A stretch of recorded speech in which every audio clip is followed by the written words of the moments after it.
Hey y'all, I want to do a quick little review after 6 months of having owned a few of these guys. I have the, this is the Steinberg UR series, the UR44C, and I also have, my big rack is using the 816C. This model came out a little bit over a year ago now. The C stands for USB-C support, which is pretty awesome because most things nowadays use USB-C universally. And I use it in tandem with Cubase, which is my DAW of choice. Right off the bat, these things are built like tanks. Like this thing is, you can kill somebody with this. It is so freaking heavy and really well built. You know, the DACs and the preamps in there are pretty top notch, so I have no complaints. I'm mostly an in the box producer, and for anyone who doesn't know that, I don't really do a lot of recording. So within the software itself, using instruments, samples, stuff like that, it's all within the software. So I don't really capitalize much on, except for the high Z inputs for my guitar. Everything else I don't really use as much, but definitely fantastic sounding little unit. That also applies for the 22C, which is the 2-channel one, and then the 816, which I'll show right now. Some of the notable features for this guy: USB-C support, clear. But the thing is, we're also not talking about just the connector. The connector can be USB 2.0 and still be using USB-C. That's some of the quirkiness about USB. But this actually uses the protocol. Let's see if I can zoom in here. It tells you the protocol is USB 3.1. It's fast, okay? Very little latency across USB. There's still latency with USB in general, and I'll talk about that in a little bit. But it does use the newer protocol. Regardless, I have some mixed feelings about whether whether it matters if it's 2.0 or 3.0 or 3.1. And I'll talk about that in a second. One of the key selling points for buying this little unit is makes my workflow much faster when I'm making videos like this. So I'm doing a screen capture right now, and the URC series comes with a software called DSP Mix Effects that allows you to use the built-in DSP digital signal processors within the little units themselves. They have these little chips that provide some very basic effects. But what I was saying is the main reason I got this guy is because of this function right here. The loopback function helps me if I want to do like a Twitch stream, or I'm trying to do like a show and tell with, let's say, my DAW in Cubase.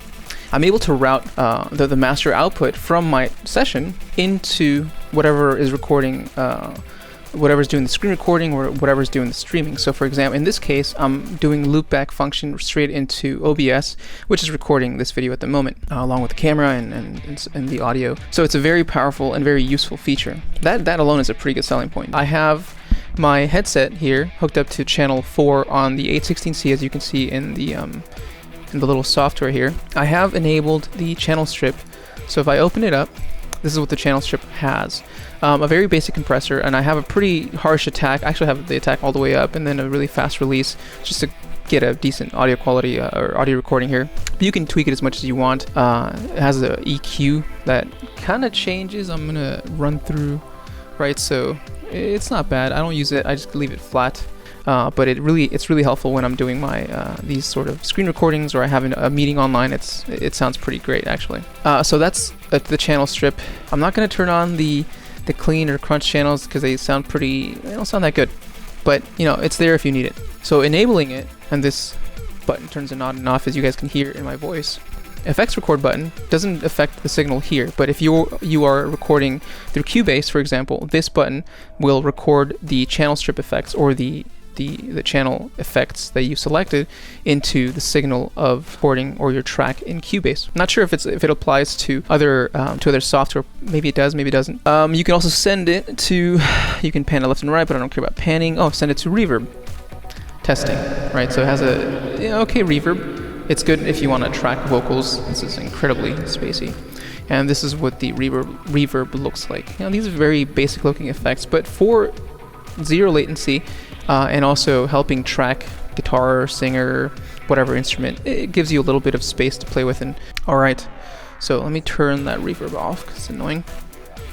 So that is DSP Mix Effects. So to summarize, the channel strip has compressor and equalizer built in into the little unit. Guitar amp emulators, haven't used those yet heavily. They don't sound that good, but you know, it's there if you need it. Reverb is accessible via the Send, and like I said, the built-in effects can be accessed via the DSP Mix Effects software or straight from Cubase itself. And I'll probably do a review, a tutorial on that another time. Yeah, so as I'm recording this video, I am using the channel strip, and it's very useful for videos. I also have to worry about popping too much. I have a pop filter on here, but you know, the compressor takes care of the rest. I said I wanted to go back to the USB 2 versus USB 3.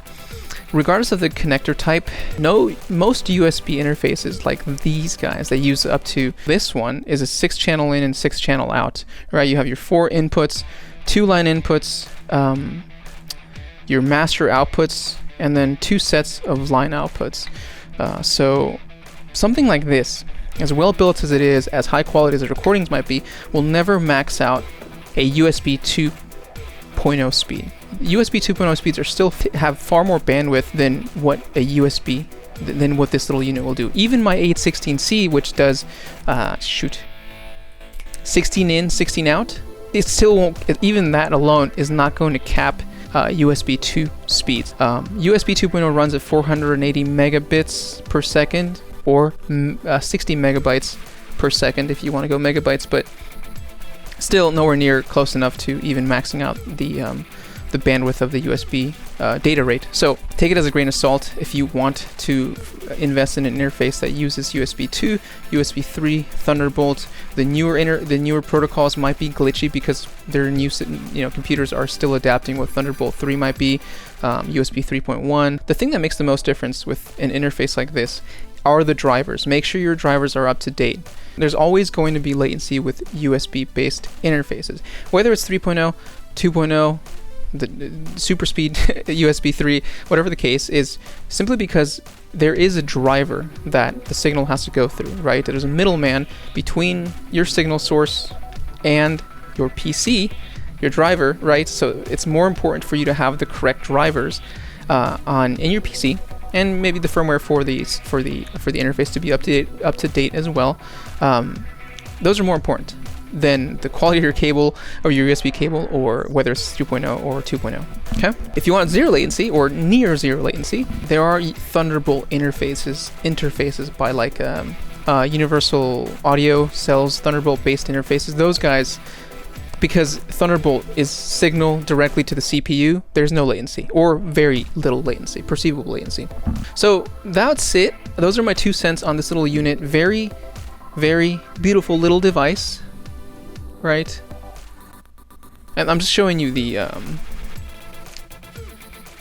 44C because that's what I have in hand. I don't want to disconnect my 816C. So there you go. I want to show you how the 816C in my studio is set up. I have a bedroom sort of situation here, but so here's the 816C, and excuse these foams, I have to get some panels, but I have a guitar cable hooked up there that I can access through a patch bay. So then I have 2 free ports, and then my headset's hooked up to the 4th channel there. And that's hooked up to the left side of my studio, where the PC is, because the data cable is fairly short. And then without moving too much, all of the sort of the source, the analog sound sources are coming from the right side here, where I have a compressor, preamp, and then all of the inputs and outputs for the UR816 are accessible via that patch bay right there. And then I use a few guitar pedals as external effects within Cubase, which I'll do a separate video on. So there you go. That's what my studio looks like. And you guys have seen this keyboard in a few videos. The Native Instruments Complete Control S88, which is such a beauty of a keyboard.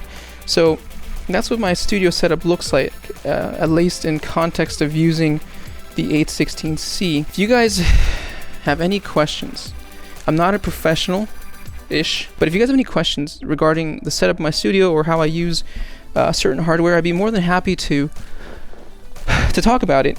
Sorry, panting. Maybe I have COVID. Maybe not. I've been working out. But I'd be happy to answer any questions if you guys have any regarding software plugins, VST, software, hardware, and whatever, any crazy questions you guys might have. So thanks for watching, guys.